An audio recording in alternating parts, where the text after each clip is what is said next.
Hey everybody, it's Dr. Dave Psychiatry. Thanks for coming to the YouTube channel today, reminding you that if medication fixes your problem, that makes it a medical problem, not a mental problem. I saw a patient today. It's an interesting case, and I think it talks about how we use medicine and about the process of troubleshooting brain chemistry. And so the question is, why would I give Prozac fluoxetine, which is a serotonin booster, why would I give that for concentration?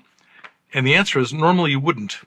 So, but in a particular circumstance, you end up finding that stuff works and you don't expect why it would do that. But if it does, you can't really argue with success.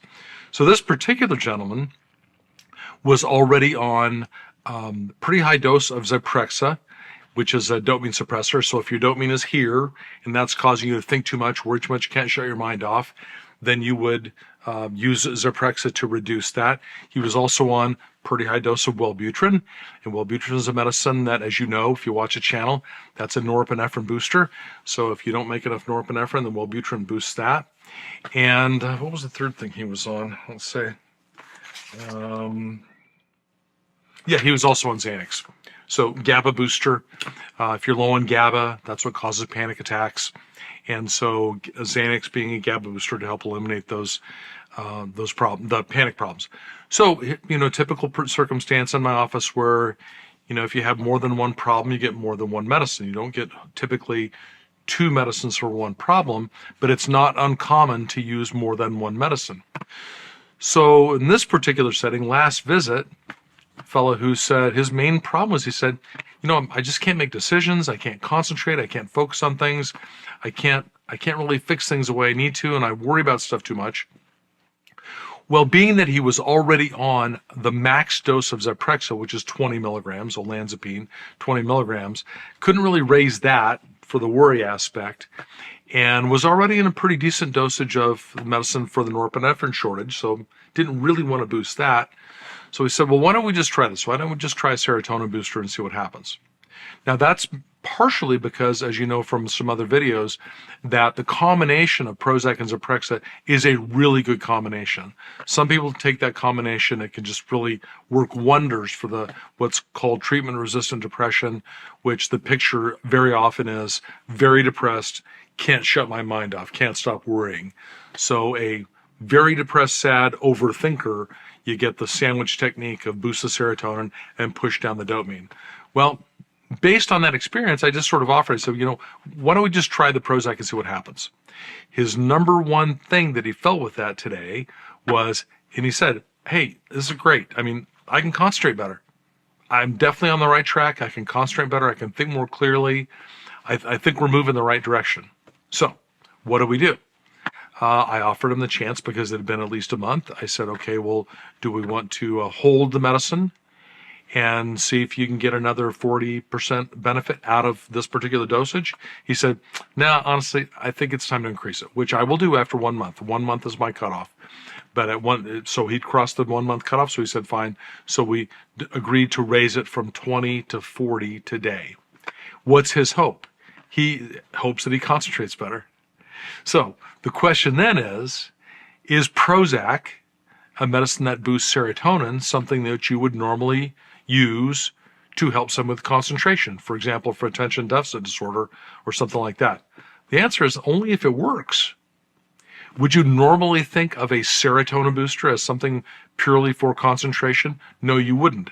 But this is a good reminder.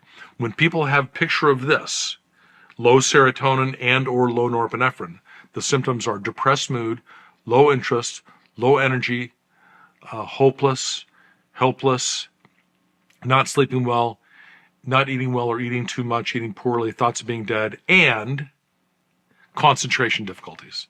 So difficulty concentrating is a picture of what is categorized as depression.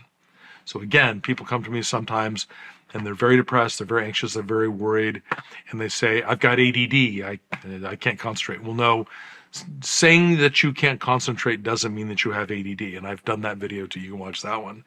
But today, this guy is proof that if you are not making enough serotonin, then that can cause difficulty in your concentration.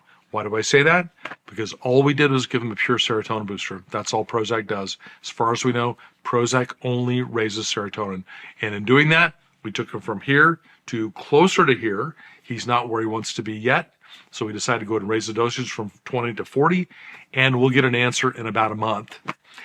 And unless he has side effects, which is unlikely. Most people that can take 20 of Prozac can take the full dosage range, 20, 40, 60, 80. But we're just going to go to 40 today and see what happens.